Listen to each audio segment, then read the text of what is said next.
Good morning, ladies and gentlemen.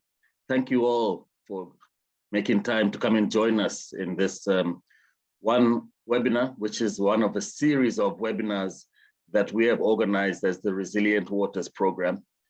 As we reach the end of a 5-year journey of trying to look at how we can build a more inclusive and resilient Southern Africa, we're looking to share our own lessons as well as lessons that have been learned by our partners in implementing the Resilient Waters Program, as we collectively seek to strengthen ecosystem and livelihood pathways for a more resilient and inclusive Southern Africa. That's what we've been trying to do. So we want to share our lessons.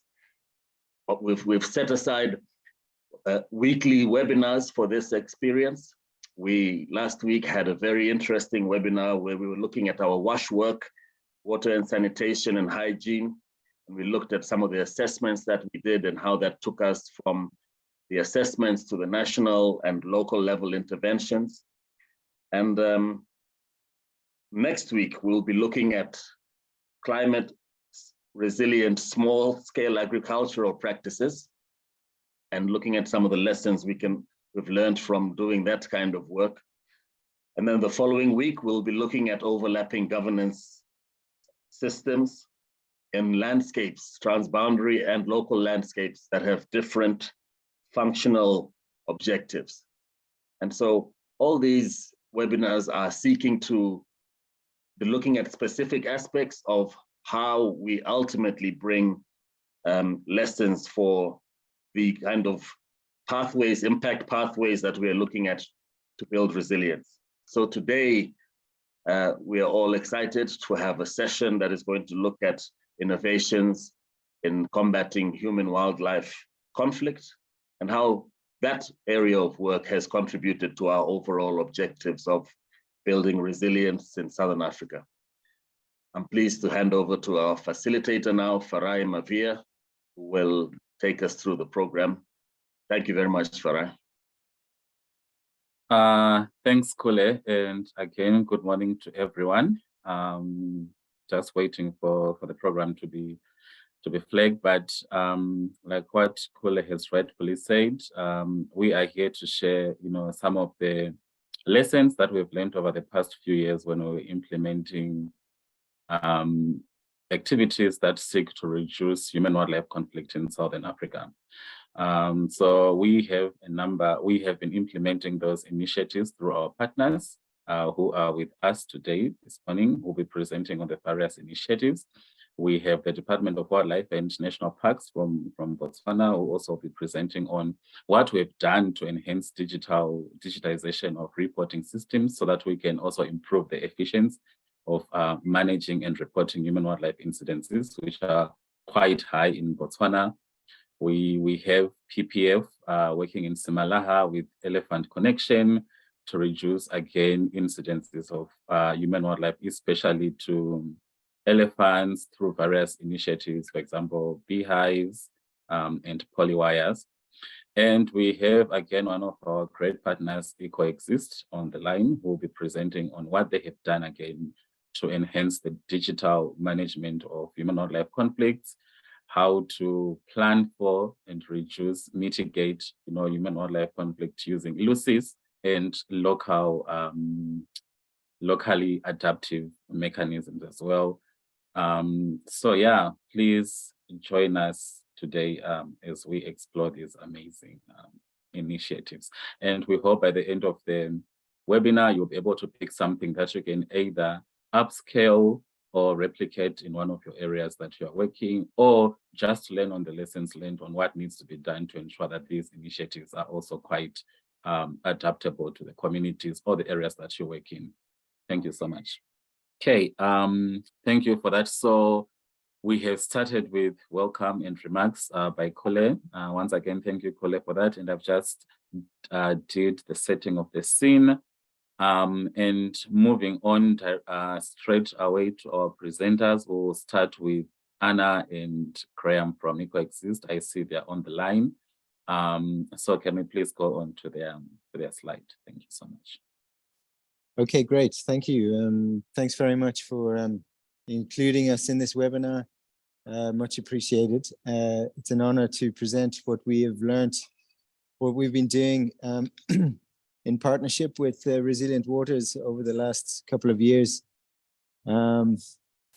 So yeah, just before we dive into the presentation, just wanted to give an overview that, well, my name is Graham McCulloch. I'm one of the directors of the EcoExist Trust based in the Okavango Delta in Botswana. And here with me is Anna.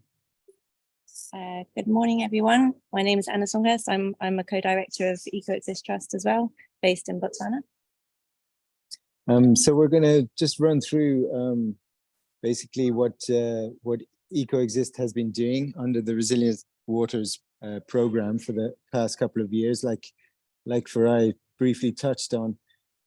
Ours is really relevant to building resilience, both at a landscape level in terms of building ecological resilience between the Okavango Delta and surrounding habitats for elephants. And that's really in the form of working with the land boards, the land authority in the area to incorporate elephant corridors into land use allocation processes. And this is really one of the main focuses of EcoExist, is really to address one of the underlying drivers of the conflict, which is land use conflicts and, you know, the placement of fields in particular along some of the major elephant pathways, which is exacerbating conflicts in the area, as in other areas around the focus habitats for elephants. And so, as well as building ecological resilience, allowing movement and connectivity between landscapes for wildlife, we are also building resilience among communities, really to empower them with an understanding and a knowledge of how they can better coexist with elephants, reduce conflicts, and also building on a landscape approach to realize some opportunities so that they can also benefit from life with elephants and sharing the landscape and resources with the largest population of elephants in the world. So yeah, with that, could we move to the first slide, please? And I'll hand over to Anna.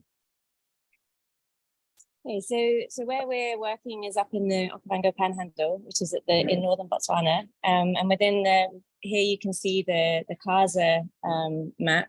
I think there's been a mistake there. The red circle should be moved a little bit up, but we're working more where you can see number 9 there, which is on the eastern side of the Panhandle as the Okavango River comes in, and that's part of the Quando Wildlife Dispersal Area within the Kaza landscape. And then we also have been working on the western side of the Panhandle, which is part of the Cowden Okavango WDA. So you can see here, this is just zooming in a bit more closely.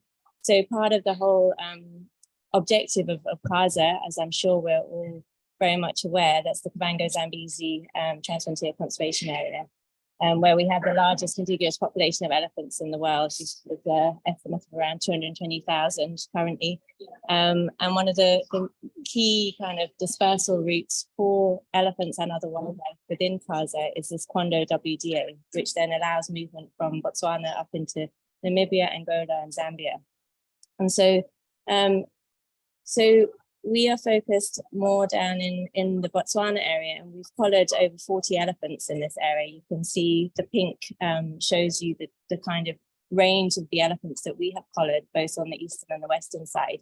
And there's a lot of movement going from that area up into Namibia or across the Cowden in Namibia and on into Angola. So if we zoom back down more into the project area where we focus mostly, there's around 18,000 elephants living in this area. It's called the Eastern Panhandle. And alongside those 18,000 elephants, there's around 16,000 people And so in order for these elephants to move during the wet season up into the dry lands and up into Namibia and Angola, they kind of, their range expands during the wet season, and then in the dry season they start to come down. And we see that there's a lot of development and settlements and agriculture along the edge of the Okavango River and the top of the Panhandle. So when the elephants are coming down into these areas, they're needing to use quite distinct paths and what we call corridors, micro corridors, to get past where people are living.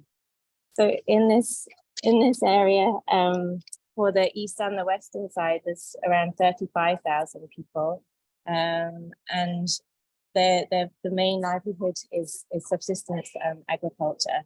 And so one of the biggest forms of conflict that we see in the area is actually when the elephants are coming past agricultural land, that there's a lot of crop raiding. And then also as they're coming down these micro corridors, there's a lot of direct conflict between people and elephants. So there's a lot of instances of people being injured or killed by elephants, or vice versa, elephants being injured or killed by elephants. And these are just showing some of those big movement paths leading from the dryland areas down into the delta. Just showing you that as the movement paths go out into the delta. It's just an example of the direct conflict where there's hundreds of elephants crossing these corridors, especially at nighttime and early in the morning. So we see a lot of conflict where people are trying to get to school or getting to the clinics in the mornings. So what we've done over the years is we've been monitoring the amount of crop raiding by elephants and the movements of elephants in the area. And what we found from looking at lots of fields that have been raided and not raided by elephants, we did lots of multivariate analysis, and we found that the biggest driver of conflict or crop raiding in the area was actually the distance of a field to one of these main movement corridors. We actually found that if a field was within a kilometre, it's twice as likely to be raided. This is the graph just showing that analysis. And so then we wanted to understand more about the movements of the elephants. So we did a lot of ground monitoring. We gathered indigenous knowledge from the local community. And we've mapped all of the paths that the elephants use in the area. This is just an example of some of the field work that we did, the groundwork. And then we also, like I said, we followed 40 elephants in the area, which also then helped to add another data layer to explain where elephants were moving and which paths they were using more frequently than others. And this map's just showing you that in this area, there was around 106 paths that the elephants used. But from the monitoring that we did, we could then see which paths they were using more frequently than others. So you can see the orange paths and the red one are the ones that are more frequently used. And what this, we then investigated this in more detail to try and understand why elephants are using some paths more than others. And so what we found was that the elephants were actually adapting their behavior very much to like the presence of people. So they seem to be avoiding areas that had a lot more kind of bigger settlements, or where there was more agricultural land, they were kind of clumping together in bigger numbers, which was exhibiting kind of an avoidance behavior. And so we realized that what was happening in the area was there was already an element of risk avoidance going on. So like I say, the elephants were trying to use like kind of areas which were less inhabited by people. And then they were also adapting their behavior to move more frequently at nighttime rather than during the day, and vice versa. People were also starting to adapt their behavior. So what this, along with the information that we had about the crop raiding and what was making a field more susceptible, we realized that we had some data, some good scientific data that could help to contribute to some solutions of conflict, and that we could help to kind of inform some of the people involved in land use planning as to how in the future you could start to reduce crop raiding of elephants in the area. And so then we had the opportunity through an earlier USAID grant, which was the Southern African Region Environment Programme, and working with Tswana Land Board and a GIS consultant in Gaborone, Jim's Botswana, to incorporate this data into some land use tools. So we started to gather up this information, and we incorporated this into what was called the Land Use Conflict Identification Strategy. which is the LUCIS model. And then the work we've been doing with the Resilient Waters Programme has been able to upscale this initial pilot project that we started under the SARAC programme. So through this process, we gathered up existing land use data. So this kind of GIS model brings in data from existing land uses. So all of the fields that are already there and the settlements, looking at different environmental data, what soils are like in the area, what soils are good for agricultural development, and then also this scientific data that we had on human-elephant conflict. So yeah, so a really important part of LUCIS is actually it's a participatory approach to, if you like, a land use allocation system strategy that incorporates the views and also policy requirements for different land use types, and it collates all of this data and visualizes it on a georeference mapping tool, which is Esri ArcGIS tool. So this is the pilot study in the Saronga Subland Board area of the Eastern Okavango Panhandle, and this is the map that came out. So like Anna said, the main elephant pathways, which are actually wildlife pathways, all the other wildlife use them, and camera trapping has recorded many species using these pathways. But these are the main pathways that are used, that pose the single biggest sort of conflict hotspots around agriculture, the interface between subsistence agriculture and the elephant habitat. So these have been incorporated into the map, and this now map guides land allocation, and is currently being used by the Saronga Subland Board. The green areas are areas of priority areas for agriculture, further agricultural allocations. You'll see around the villages, you'll see that there's village expansion areas around the villages. But this then highlights areas for different land use types. There's horticultural areas in front of villages along the floodplains, priority areas, priority agricultural zones, and then buffer zones around these corridors. So it guides allocation in the future to avoid future conflicts. These maps have been brought back to communities and different stakeholders to verify the maps. And this is an up close of that same map. You can see the village expansion zones. You can see the dark green areas of good soils for agricultural potential. And now, you know, these polygons can be put on GPSs and used in the field to help guide the allocation process, and give farmers ultimately the best chance of being able to produce the crops for subsistence. And so this is a map, an example of a map now that has been used in another subland board, Nokaneng subland board on the western side, and this is showing how the subland board can then place existing fields, the brown polygons, onto the LUCIS map. So it's all integratable, and one of the biggest activities that we've been working on during this Resilient Waters program has been training the technical officers, the land surveyors, and the various officers in the land authority with providing equipment, providing training on the software ArcGIS to be able to use these maps and place existing fields, and then identifying areas for future allocations. And that's the red zone there. And so they can then be used, they can be sent to physical planning office at the council for layout drawing to be done. So as Anna said, this has been upscaled to the Western Panhandle to 3 other subland boards, and we're currently working, we've also worked on introducing the LUCIS tool to the Maun and Sihitra subland boards in the southern part of the Okavango Delta.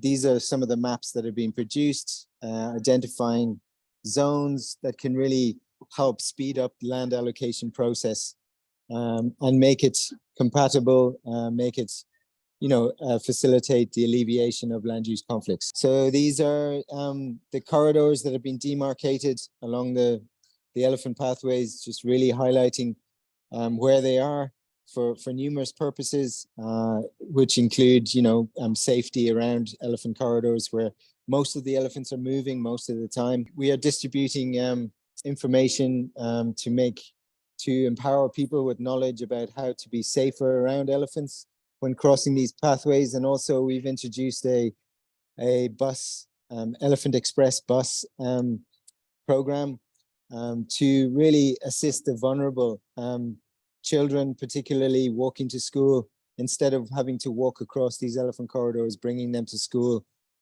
each morning and bringing them back in the afternoons. And then working at this land use conflict identification strategy is the foundation of a holistic approach to alleviating human-elephant conflict, which then we can build on, protecting fields outside of the corridors, working with farmers to improve their farming practices, to make it more sustainable and more productive, and getting higher yields using conservation agriculture.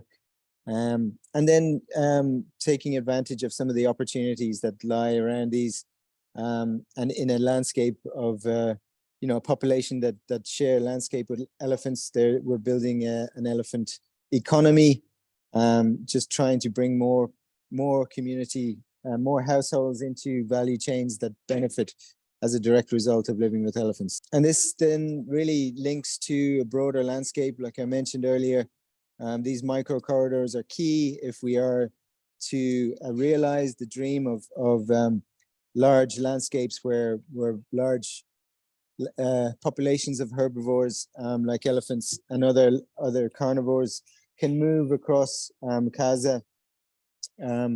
These micro corridors feed into the wildlife dispersal areas that are key in order to realize that vision. And these are, thank you very much. These are some of the donors that have contributed, but really the focus has been with the USAID grant through Resilient Waters on this upscaling this land use, this LUCIS program to build resilience, like I said. So thank you very much.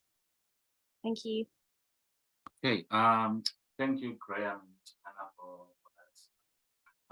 But now we'll be moving on to our next presenter, PPF, please. Albert. Thank you. Thank you very much, and good morning, everyone. I'll be presenting on what PPF is doing. I'm not alone. I'm with Karen from Elephant Connection, and I'm also with Lee from Peace Park Foundation. Just the background information. Peace Park Foundation dream is to connect Africa's world to create a future for man in harmony with nature. To achieve this vision of restoring tomorrow for life on Earth, the foundation works to renew and preserve large functional ecosystem for that stretch across boundaries. And hence, the issue we are talking about here, which is transboundary natural resource management. The position of Smala is connects Chove National Park in Botswana and the Kafue National Park in Zambia, and it's forming the Chove Zambezi Wildlife Dispersal Area. And within this, of course, we also look at the community engagement process. If you see the first slide, we are talking about a landscape where people are living and the landscape where wildlife also passes through. So looking at the vision of Kaza, we realize that this landscape incorporates also communities, and hence the common vision that the community under Smala have stretching with the traditional authorities. In Simala, we use two approaches. The first approach, of course, to wildlife, human-wildlife conflict consists of two approaches. The first approach is community engagement. And the second approach is multi-stakeholder approach, which actually includes the government. And of course, when we are looking at what we are looking at today is that we are looking at a situation where these elephant corridors were not occupied before by people, because at that time the population was too small. Currently, with population increase, we have a situation where people are actually settling in the elephant corridors. And we also observe what we call a generational gap in terms of knowledge to live with wildlife. And that's why we have all these human-wildlife conflicts that we are facing today. So having given that background, we realized that Peace Park Foundation, working with Resilient Waters, we thought of actually looking at how do we enable an environment where people will actually continue to live with elephants, and also where people would actually be able to live their livelihoods using technologies that will be able to enable them to have alternative livelihood as well. So what we see that as elephants are moving, they actually cause problems in the corridors where they move. And one of the major challenge is the problem on the crop fields. Like I've alluded to earlier, I said that most of these crop fields currently are located in the elephant corridors. With the support that we got from Resilient Waters USA, we are working in Zambia with a Zambian-based NGO called Elephant Connections. And Elephant Connections is using a simple, cost-effective technology to deter elephants from crossfields. So just to define this technology, of course, looks at a group of farmers. And this group of farmers have to put their fields together. And when they have put their field together, a strand of polywire is used so that these fields are circled to enable them to deter elephants. What is working is that in comparison to this, in similar, we are also using what we call game fence wires for the farmers to actually encircle their fields, especially during the rain season. But we are comparing the two systems where they're using a polywire, electric polywire, and also the game fence wire. And what is coming out is that the farmers that are using the polywire are able to bring their fields together, and they are able to deter the elephants. What we have seen now is that with the use of that technology, as long as it can encircle field up to 1 kilometer, they are able to actually deter the elephant from that landscape. But what is also critical is that that technology has to be made effective all the time so that elephants will be able to be deterred from the crop fields. And it also means that we have to engage the communities so that they would be able to bring their fields together to enable them to do their agriculture as a group. And by that way, it means that farmers will be able to actually bring even their produce together for markets. That has actually been seen. And as I said, this technology is simple and can easily be used by farmers, but continuous education is critical. And also in terms of sustainability, we have realized that these farmers that come together, especially with regard to horticulture production, they have to actually form a cooperative.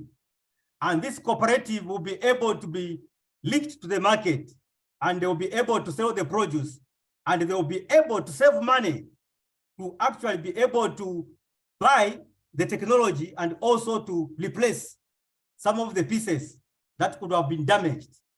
The good thing about this technology is that farmers can actually pack it during the off season, and they can take it home and they can bring it when the off season is over.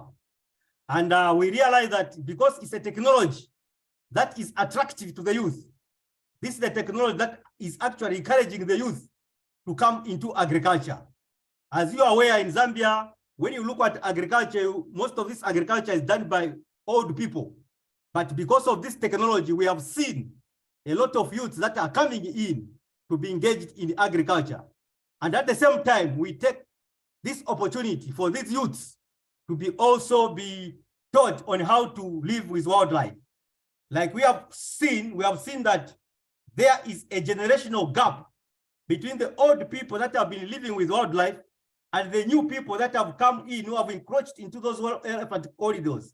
So we need to intensify the education on these youths, and this technology actually gives us an opportunity for us to engage with the youths so that they'll be able to live with the elephants, and they'll be able to sustain their lives, and they'll be able also to get the technology to deter elephants in some of their crop fields. Our learning so far is that the Poliwire seems to be handy, like I've mentioned, and we have actually seen that this Poliwire technology can actually be sustained by the community, because they will be able to even buy the Poliwire, they'll be able to buy the unit, and they'll be able to even replace the parts that needs to be replaced. But what we have also seen is that we also have to improve in terms of our community engagement process, especially when it comes to enterprise. Because if we are talking about enterprise and also looking at elephants are actually staying longer in our landscape, we have to find a way of which enterprise are profitable to the communities that we are engaging with. And currently what is coming out is that the horticultural enterprise seems to be more engageable for our communities. And we also realize that it is very important for us to actually carry out this enterprise that will be able to bring the youth into agriculture as well. And this has actually helped us to actually continue collecting data, especially in terms of how many youths are engaged, what kind of crop is being grown, and how much income is being raised. So this is actually one of the key things that we are looking at in the next as we scale up this technology, the next community in the coming period. And of course, we also want to put in some refresher courses, especially for those that have been engaged in this program before. Having said that, I want to say that deterring of elephants using a Poliwire has become more effective, and we realize that this has got a potential of being scaled up. Currently, we are working with one community that we want to scale up the program, especially looking at the fact that the elephants have actually resided in that community. Previously, these elephants used to move. As they come into that area, they will move to Kafue National Park. But this time they have decided to stay. Of course, we might need the research to find out why they have decided to stay and they have made resident to that area. But what is important is that the livelihood of the people will need to continue. So looking at the effectivity of this technology, we feel this could actually be scaled up so that the communities in that particular area will be able to apply the same technology to deter the elephants. Thank you very much. Thank you, Albert, for that wonderful presentation. I hope the participants are gearing up for the question and answer section. But before that, we are now moving on to our final presenter, Mazongo from the DWNP. Thanks. Good morning, everyone. I'm Tarahano Mazongo, here representing Department of Wildlife and National Parks, Botswana. We also took part in Resilient Southern Africa through the transformation of women wildlife conflict data from the paper-based way of collecting data to the digital form. Yes, like I said, we also part of Resilient Southern Africa through the transformation of human-wildlife conflict data management from the paper way of collecting data to the digital one. It should be noted that currently the DWNP is using, Department of Wildlife and National Park is using management-oriented monitoring system, in short, MOMS, to collect, to analyze, and to store data. One thing that we have realized over the years, we have realized that MOMS has challenges. That is why there is a proposal way of digitalizing the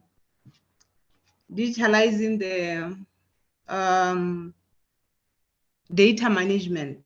One of the challenges that we are facing as DWNP through the use of MOMS is that most of the incidents recorded lack the coordinates that are not geo-referenced. And the other one is that when using MOMS, there are errors encountered because there is a lot of writing. There is an inconsistent in naming the areas. When people do analysis, assessment, they do it differently. That is to say, it's not there is a standardized way of assessment. The other one is, I'm still in the second slide, please. The other one is, it is very difficult to track the problem animals because most of the time we are dealing with the backlog. It's not the newly reported incidents.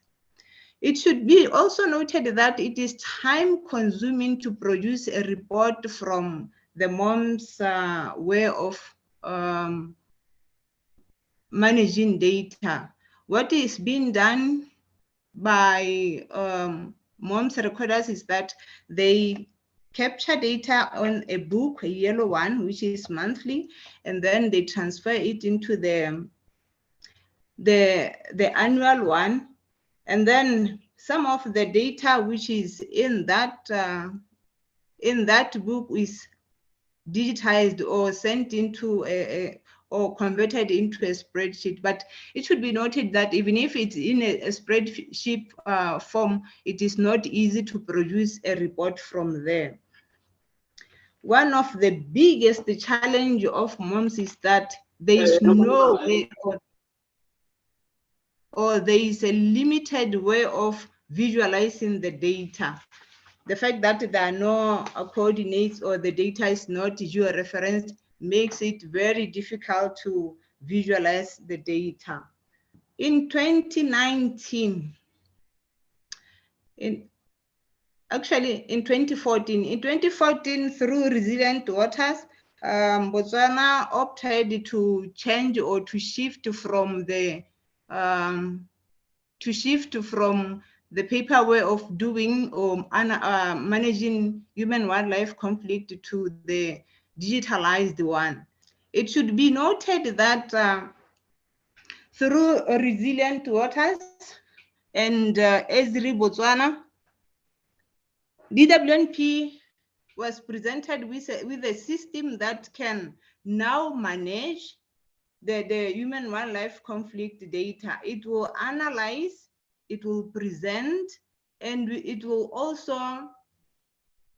be also very easy to visualize the data. And this system is called the Botswana Wildlife Monitoring System, BWMS in short. Like I said, the solution is still in the testing phase. We are still testing it, but through that testing, next slide, through that testing, we came to conclude that there are more benefits of this system as compared to the old way of collecting or managing human-wildlife data. This system is using smartphones. The system is using smartphones, and there is an Esri platform there called Survey 123. The forms are digital. human wildlife conflict forms will be digital or are digital. What you do, you just download the app into the smartphone, and then through that app you are able to capture snapshot of as evidence. You are able to get the accurate location of the incident, because most of the devices have a built-in GPS. The other thing that we have noted from this BWMS is that the data is managed effectively and efficiently, because it's stored in the cloud or in servers, as compared to the current situation where the MOMS data is stored in desktops or laptops, which are prone to crashing. The other benefit of BWMS is that data analysis is very easy and it's very efficient, because you only click a button or few buttons, and then you see the data of specific areas. You can filter by time period, and then from that data you can produce reports very fast, just by clicking the buttons. It should be noted that when using BWMS or this new system, there are different levels of rights, user rights. So it is not easy for anyone to access the refined or the finished product of a report. Only authorized persons will be able to access that data. And the other benefit is that the forms will be online or online, and that way makes it easy for the users to share the forms without physically going through the filing cabinet. They just click a button, go to either the draft or the sent report, and then work on it again. Like I said, we are still testing this system, and in the future it is proposed that even farmers, the victims, will be able to report the incidents themselves using the smartphones or the app, the Survey 123 app. The expected outcomes, like I said earlier on, we are still testing the system. So even during the testing phase, we realized that there are benefits in using this system. One of the outcome or expected outcome is that reporting of human wildlife incidents will be very easy.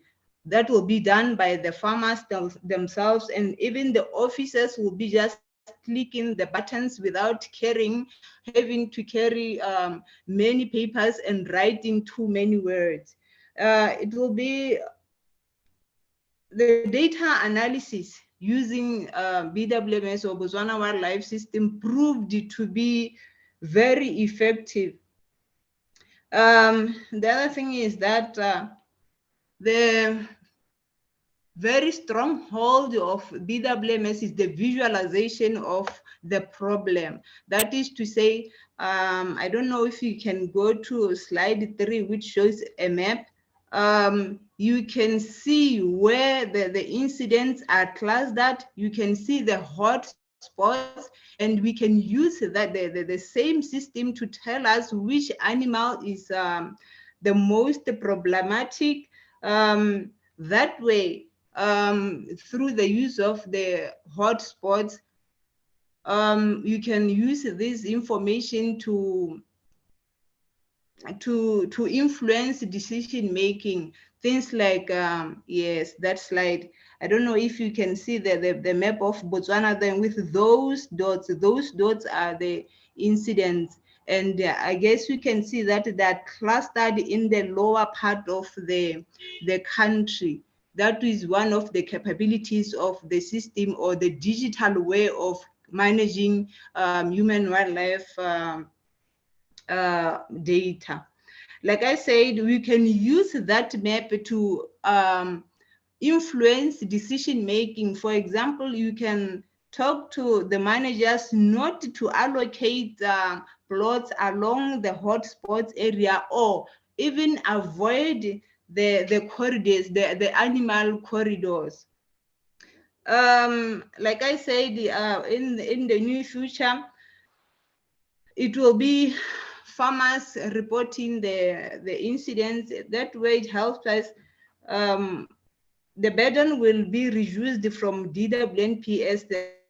Only people or officers will be talking through just the use of gadgets. And then the this timely reporting of incidents will eventually foster coexistence. In that way, we will be building, and we will build resilient Botswana and ultimately resilient South Africa. Thank you so much. Yeah, thank you, Masongo, for that wonderful presentation. Yeah, now we can move on to our question and answer section. So our panel will be consisted of Graham, Anna, Albert, Masongo, and also Karen from Elephant Connection. She'll also be part of that. And Dr. Nkobi will facilitate the session. Over to you, Dr. Nkobi, and the panel. Thanks. Thank you, Farai. And thanks to the presenters for the interesting presentations. And we have about 25 minutes for discussions. I have noted some questions that have been posted on the chat box. We will go through them, but you are also welcome to raise your hands and pose any questions that you may be having. And just to note that it's an interesting session, like indicated by the presenters. It's about men living in harmony with nature. I like that. And also it's about finding technologies, tools that can help us coexist with wildlife, as opposed to earlier approaches where we were trying to separate wildlife from people. So it's now more coexistence, which is fantastic. Now, before I move on to ask the presenters to address the questions that were posed in the chat box, I have two questions that I want to raise quickly. The first one is to all the presenters. Are there any Jersey, I'm talking about gender equity and social inclusion. Are there any Jersey considerations that were built into the design and implementation of your interventions, the interventions that you just presented? That is the first question. Were there any Jersey considerations built into the design stroke implementation of your interventions?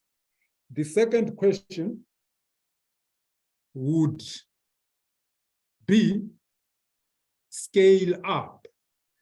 Yeah, these, I think I just want to say the Resilient Waters program is a regional program, like earlier indicated. But this is a 5-year program, and the program is organized that there are interventions that we could drive at a local level, national, and transboundary levels, with a view to merge lessons emerging from all those interventions to help build up regional resilience.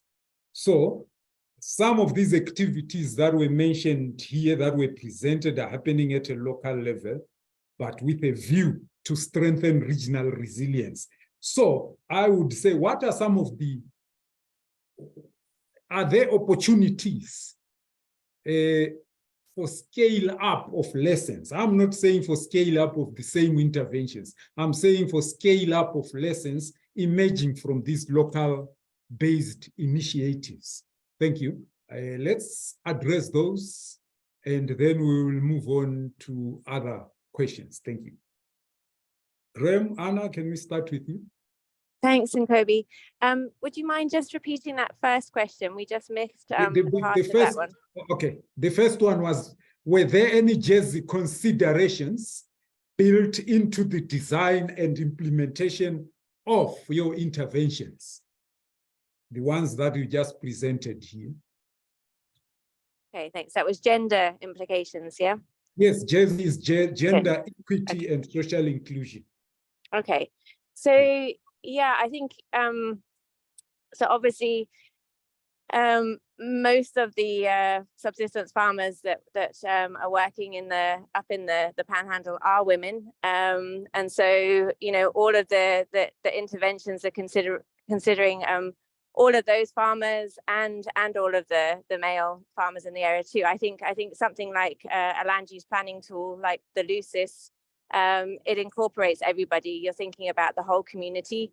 So obviously when it came to doing the mapping and doing the data collection part of the process, all the farmers that were interviewed we made sure that there was a good representation of women involved.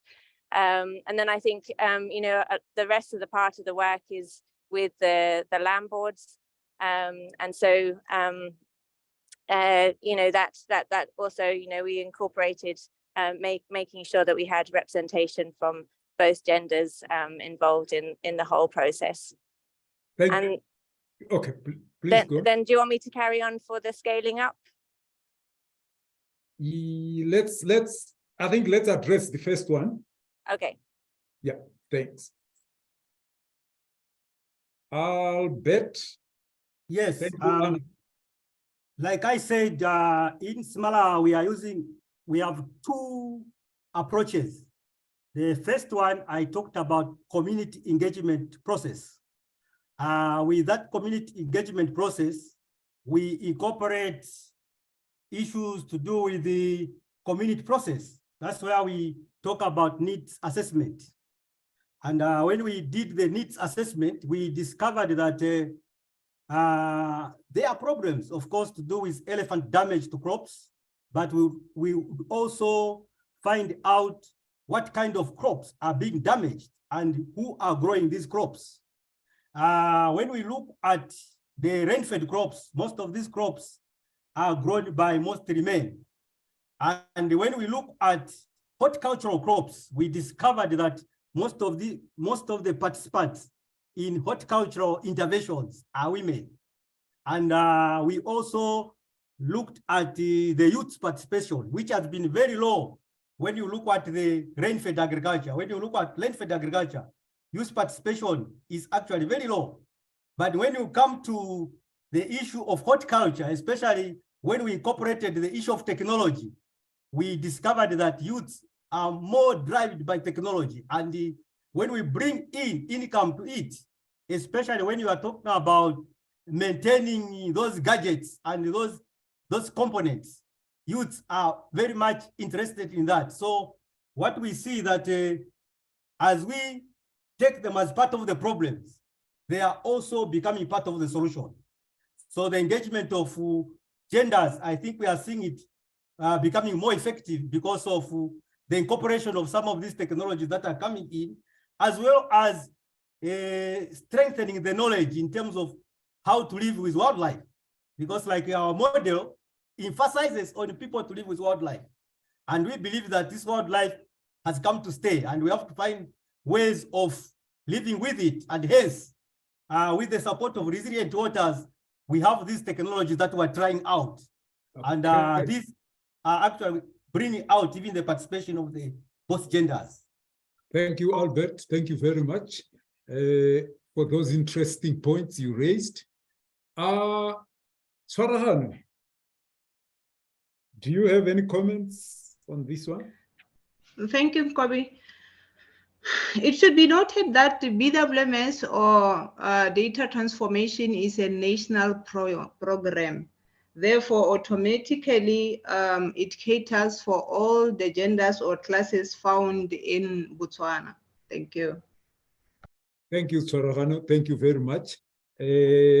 So I encourage that we provide very brief answers because we have a few questions that are posted that we will need to address in the next 20 or less than 20 minutes or so. So the second question was scale up. Are there lessons that we can, or that have potential to be scaled up, looking at the nature of the problems that we were trying to address at a local level, and also taking into account that the bigger idea is to strengthen regional resilience? Thank you very much. Graham, Anna? Yeah, thanks, Nkobe. Yeah, I think definitely, you know, when we look at the LUCIS tool, for example, you know, there are other tools out there that, you know, facilitate the incorporation of evidence and various inputs from different stakeholders into land use planning and modeling. But really, you know, LUCIS has proved a very useful tool. But I think over and above the actual tool itself, one of the things that we would say in terms of scaling up is that it's really about the process. It's really about engaging with the stakeholders, particularly among the communities, you know, and their participation in that process. And really, that is in essence, you know, what is being done elsewhere, but really how we can scale up a process like this and incorporating a tool like LUCIS. And also, just to add to that, is really really important that there is a third party that can facilitate that process, and it's a long-term process. So it's about, you know, having a third party, whether it be an NGO or somebody else, really just to help facilitate the stakeholder engagement over the long term. And we've been very lucky in that we have been able to scale up LUCIS with the long-term support of USAID through SARAP and now through Resilient Waters to actually achieve that within the region of the Okavango. But there's a lot of potential to scale this up further around Botswana and other parts of Kaza, if not using other tools. So yeah. So Graham, thanks a lot for that. There's a question on the chat box linking to that, which says, is there potential from your intervention for scale up to other, because you worked with some of the land boards in the hotspot areas, is there potential to replicate or to scale up to other subland boards in the district or outside even?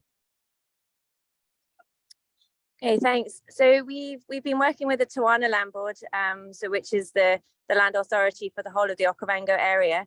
So now the LUCIS mapping and has been done for the Saronga Subland Board, Shakawi, Nokan and Gumari. And then we are working on finalizing the maps with the Sihitwa and the Mound Subland Boards. So once those are completed, then that will be the whole of the Okavango area that will have the maps done.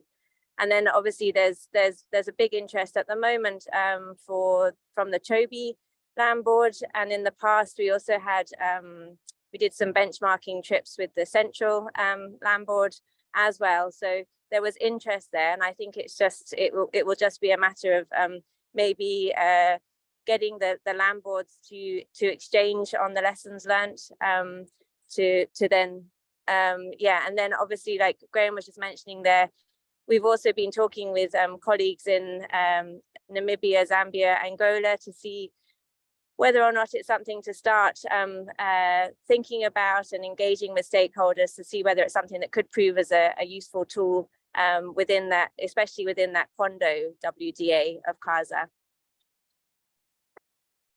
Thank you very much, guys, for highlighting that potential. Albert? Yes, thank you very much. Like I said, Simala forms part of the corridor that incorporates CASA. And currently we are actually scaling up the technology to one of our communities within the local area. But enough to say that we are also in memorandum of understanding with some conservancies in Namibia. And these have actually been paying us visits in Smalaha. And we realize that through the CASA, we are able to actually scale up some of these technologies that are working, even though that are not working as lesson learned. And I believe that the Poliwire system to deter elephants being a transboundary problem, because elephants we are actually having here in Zambia, they either come from Botswana or they come from Namibia. So the potential of scaling up this technology as it's seen working is actually higher. And we believe that the youth, in terms of engaging, I think we face the same problem in terms of youth employment. And all this creates potential for scaling up. So in the affirmative, I would say the potential for scaling up is actually very high. Thank you very much. Thank you, Albert. I think there's another one linked to that, which is on the Poliwire, what is meant by the 1 kilometer circumference fencing. Is it Karen or Albert addressing that? Karen, are you with me? Karen? Hello. Hello, Welcome. everybody. Yes, I've just typed a response in the chat, but I can explain that a bit more. Yeah, please go on. So the Poliwire has lower electric conductivity compared to usual fencing wire that's used. So if we're going to get the target voltage that we want to use to make sure we're deterring elephants from the fields, the Poliwire can only run a certain length. So the ideal length is no more than 500 meters each direction from the energizer unit. So the energizer unit we usually put in a secured location, either someone's house or a purpose-built shelter, and then we run the Poliwire 500 meters in each direction to encircle the field. So that's what the 1,000 meter maximum relates to. Thank you very much, Karen and Albert.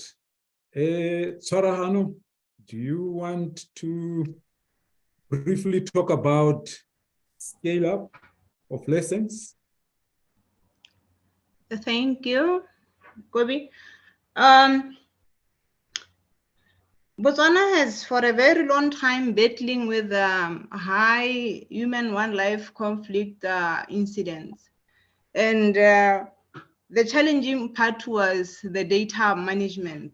Now with the Esri platforms, it shows that managing data will be smart and very effective. That way it will be easy to come up with interventions to. This can be also applied to other countries. Thank you, Kobe. Thank you very much, Tshwaragano. Thank you very much. I think we'll move on. We are quickly running out of time.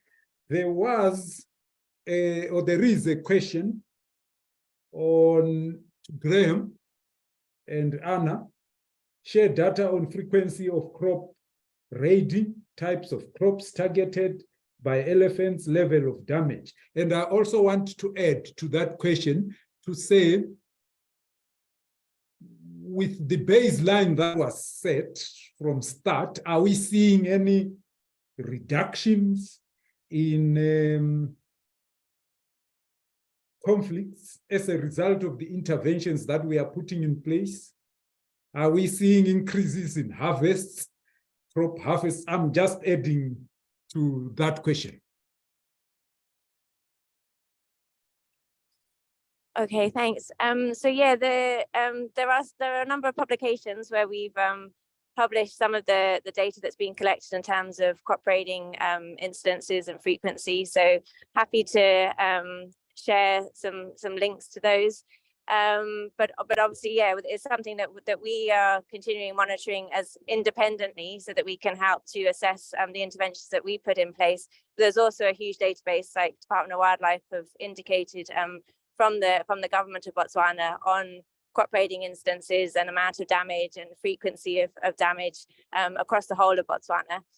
And then in terms of like the interventions that we put in place, so if we're talking about the LUCIS, the land use conflict identification strategy, that is a tool which is there to help with addressing a root cause of the conflict, because and it's a long-term solution. So it's something that is, we need to keep monitoring over a long time to then see the reduction based on land use planning. But like we also mentioned in the presentation, that is actually just like a base. It's a fundamental thing that's needed to be able to see where there's space for people and elephants to exist in a landscape.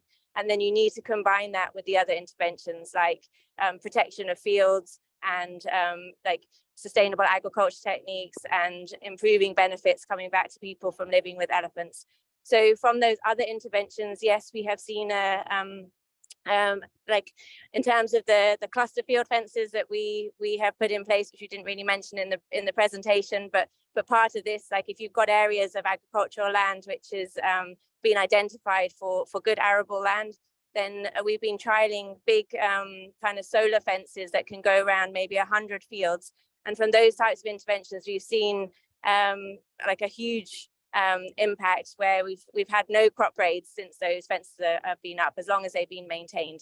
So it really depends on the different interventions, and I know time is short, so I'll keep it brief. But yes, for the different ones we've been monitoring to check on those types of impact for different interventions. Thank you very much, Anna. Thank you very much. Vusi, your hand is up. Please go ahead. All right, thank you very much. My name is Vusi from South Africa, and it's very interesting to hear all the different interventions. Though in our situation in South Africa, I'm interested in the polywire fencing. I mean, we have all our reserves fenced with electric wires, and we also have a very thick elephant cable. But the elephants always seem to find a way to break that, and not only them, but other animals too. They're able to push babies through to actually get electrocuted, or learn that the poles don't have electricity and push them over. Is this something that they're experiencing that side yet, or they've not parted long enough to actually see if the elephants outsmart that? And the last thing is, I think there's many different other methods that we're using in South Africa that we'd like to share on next time when we meet, such as your beehive fencing, your chili fencing, and we also have an elephant shepherd program where they are able to chase away elephants using paintball guns with chili balls inside, and many others, and the softwares that we use to collect data. But you can share that next time when we meet. Thanks. Thanks, Vusi. Thanks for sharing those details. Albert, Karen, do you want to comment? And maybe Anna and Graham? Hi, it's Karen here. Yes, I agree that in our situation, we have not yet had elephants learn how to push the poles over and so forth.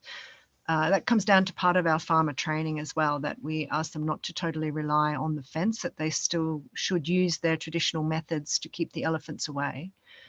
And also to remove the fence when they've finished their harvest, so that the elephants don't get a chance to run into the fence more often and learn about how to manage the electric shock. But also, I must say that we don't have in our area a lot of elephant pressure like there might be in areas that have huge herds roaming around. Here we might have elephant herds that are, say, 10 to 20, maybe 50 individuals, and they're not regular visitors. They are seasonal visitors, and they're just moving to and from the water. And so therefore, At this stage, our psychological fences is what I call them, because they're not particularly physical barriers. At this stage, they're working just with the program that we have to make sure that the farmers understand that it is just a psychological barrier and that certain protocols, such as removing the fences when they're not needed, are very necessary. Thank you, Karen.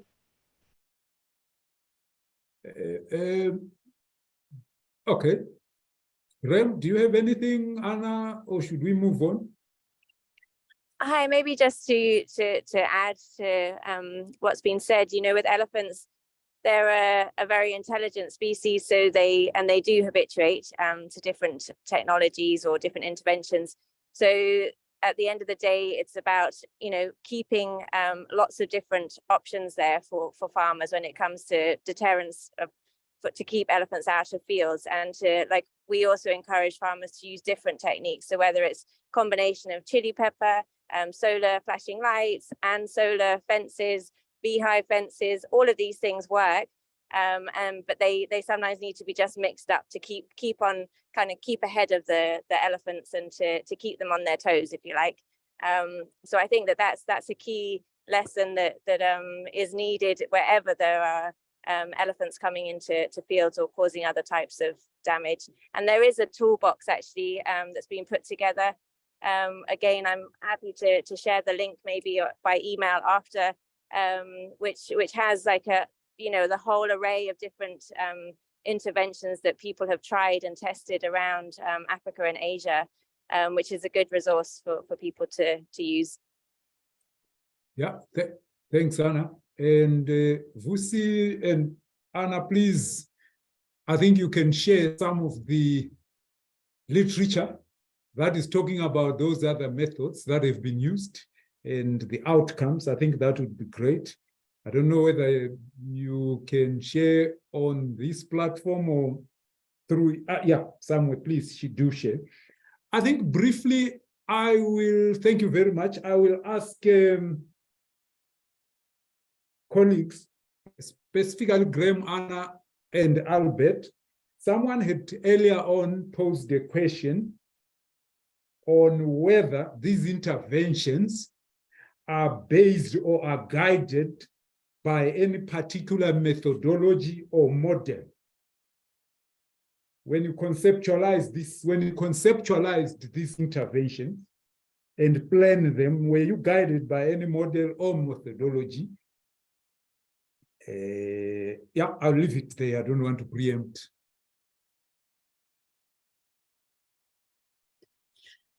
Okay, we can go first. So our whole approach is based on evidence. So it started with science and data gathering and looking at what the situation was, also getting the feedback from the different stakeholders and experts as well. So our whole approach started with kind of engaging everyone to see what solutions were needed, what was happening in terms of the conflict to start with, trying to understand more about what the root causes were, and therefore being able to then recommend some of the strategies that could help to reduce the conflict. And then, like we said, then we had the opportunity to incorporate that data into this tool, which can then help with the land use planning aspect of a long-term solution to human-elephant conflict and enabling there to be space for both people and elephants. Thank you, Anna. Yes. Albert, do you want to add or should I move on? We are left. Yeah, okay. I think talking about the model, I think we are, at first I said that the model that we are looking at is where wildlife is living in harmony with the people, and where we also look at wildlife to be part of the landscape. So using the landscape approach, we actually realize that the community should be part of the problems, but they should also be part of solution. That's why I said that through our community engagement process, we came up with a need assessment, which actually engaged community in a participatory way to come up with the way of the way we can deter elephants, the way we can live with elephants, and the way we can also look at how we can engage this model with the livelihood options. So that's why I think we are looking at our model in terms of the value chain that can actually be sustained, but the value chains also that are not attractive to elephants, because we have also seen that there are certain crops that are attractive to elephants. Certain crops are not attractive to elephants. So I think that kind of analysis was guiding us. And it was also, we also engaged the participation part where youths are not very much in agriculture. Now, if you bring in technology, can the youth be engaged in agriculture? So those are some of the guiding principles. Thank you very much, Anna and Albert. I just also wanted to add that the resilient waters program, like I indicated, we are operating at 3 levels: community, national, and transboundary. But we are doing all that with a view to strengthen regional resilience. We are operating at the landscape level. So even the local-based initiatives that are being done, they are done with a view to strengthen or to generate lessons that can be applied at the landscape level. Thank you very much. We are running out of time. We've run out of time. I want to give Albert and Karen 30 seconds to talk about briefly some of the issues relating to how far. I know you have provided answers in the chat box.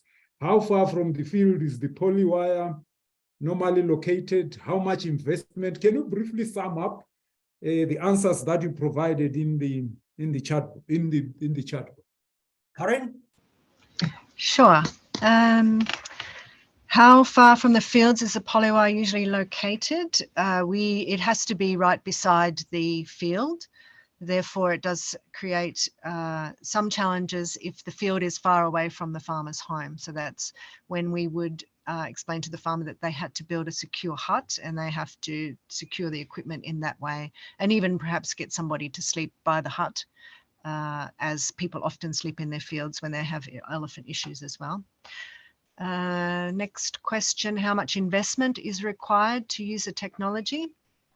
Depending on where you buy the equipment, we source it all from South Africa, but it comes through Zambia, so it's lower tax through the government farmer program. But it's around about USD $400. And it depends on where you are in the landscape as to how affordable that is. In Zambia, we have a program where we will supply the equipment through donor funding to the farmers because they can't afford that initial outlay. But then we encourage them to do the savings program so that they can replace components as they move forward. But in some other countries, they have a higher socio-economic sort of threshold, and farmers can absorb more of that cost. I think that was all, I think. Okay, thank you very much, Karen, for addressing that. Unfortunately, we have run out of time for this session, and I want to thank you for the lively discussion that we have had. And I'm sure the discussion has generated a lot of thoughts, a lot of lessons for feedback into upcoming programs. Thank you very much. I'm handing over to, is it Farai Kule? I think it's to me, Kobe. Thank you. Yeah, to Kule, yeah, to close the session. Thank you very much. Okay. Thank you very much, colleagues. My job is to, on behalf of Olanda Bata, who's the chief of party of the Resilient Waters Program, and the rest of the team from Chemonics, her team from Chemonics, which we have been implementing the Resilient Waters Program for the last 5 years in partnership with a lot of other NGOs, a lot of other organizations from the region, transboundary, national and local organizations, as you've heard. So thank you very much to our presenters, Anna and Graham, from EcoExist.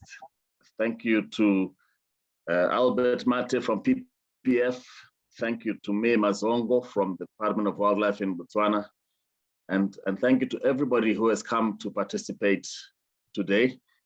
We would like to encourage you to invite your other friends and rejoin us again next week when we will be having another session, another webinar, which is looking at promoting climate resilient small-scale agricultural practices as another focused area of our efforts to reflect on how we've been trying to strengthen impact pathways for a resilient Southern Africa. So please do join us next week for that webinar and invite your friends and colleagues and others to come along as well.